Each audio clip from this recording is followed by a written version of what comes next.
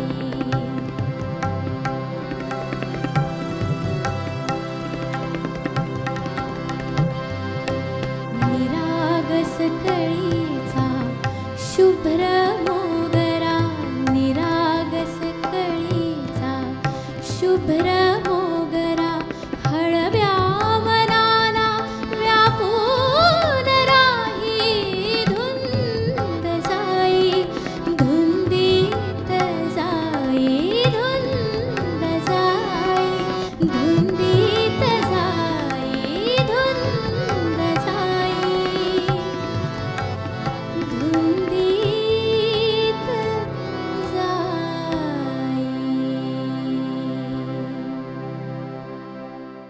क्या बात आहे. खरं तर हे गाणं तुम्ही आम्हाला पूर्ण ऐकवायला पाहिजे होतं, पण मला माहिती आहे तुमचं घड्याळाकडे लक्ष आहे.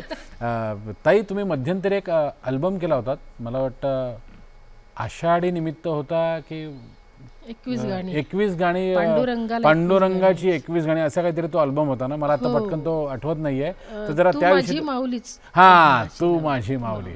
तर जरा त्याविषयी सांगा ना, म्हणजे त्यातल्या रचना त्या कोणाच्या आहेत? पांडुरंगाने करवून घेतलं ते.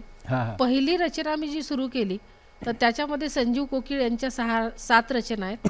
त्याच्यानंतर राजेंद्र आत्रे यांच्या 6 रचना आहेत, दिलीप पंडित यांच्या 6 रचना आहेत. अच्छा. त्याच्यानंतर दासू वैद्य ह्याची एक रचना आहे. म्हणजे तुमचे थोरले बंधू? हो. तर अशा 21 रचना आहेत. तर ह्या रचनांचं मलाही कळालं नाही की हे काम सगळं पांडुरंगाने करून घेतलं. मी ताई तुम्हाला विनंती करतो की आपल्या भागाची सांगता करताना याच तुमच्या प्रोजेक्टमधला कुठलाही एक अभंग सादर करावा आणि आपल्या भागाची सांगता करावी. विठ्ठल रखुमाई. जरूर जरूर जरूर. विठ्ठल रखुमाई, जय जय विठ्ठल रखुमाई, विठ्ठल रखुमाई, जय जय विठ्ठल रखुमाई, विठ्ठल रखुमाई, जय जय विठ्ठल रखुमाई, विठ्ठल रखुमाई, जय जय विठ्ठल रखुमाई. साऱ्या विश्वाची हो आई, ठेवा खुशाल संसार, साऱ्या विश्वाची हो आई, ठेवा खुशाल संसार. विठ्ठलाचे पायी, विठ्ठल रखुमाई, विठ्ठल रखुमाई, जय जय विठ्ठल रखुमाई, विठ्ठल रखुमाई, जय जय विठ्ठल रखुमाई. विठ्ठलाने उद्धरिले हो सान थोर पापी, विठ्ठलाचे नामे चाले गोरवाची थापी. विठ्ठलाने उद्धरिले हो सान थोर पापी, विठ्ठलाचे नामे चाले गोरोबाची थापी. जनावाट जीवन म्हणजे फुल फुल खाई, विठ्ठल रखुमाई, विठ्ठल रखुमाई, जय जय विठ्ठल रखुमाई, विठ्ठल रखुमाई, जय जय विठ्ठल रखुमाई, विठ्ठल रखुमाई, जय जय विठ्ठल रखुमाई, विठ्ठल रखुमाई, जय जय विठ्ठल रखुमाई.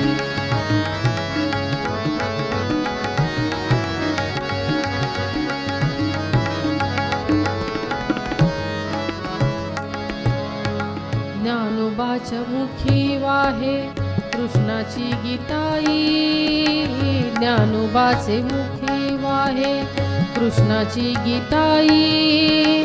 तुका झाला वेडा त्याचे भक्तीचे उपाई, तमा नको संकटाची भय दूर नेई. विठ्ठल रखुमाई, विठ्ठल रखुमाई, जय जय विठ्ठल रखुमाई, विठ्ठल रखुमाई, जय जय विठ्ठल रखुमाई, विठ्ठल रखुमाई, जय जय विठ्ठल रखुमाई. साऱ्या विश्वाची हो आई ठेवा खुशाल संसार, विठ्ठलाचे पायी.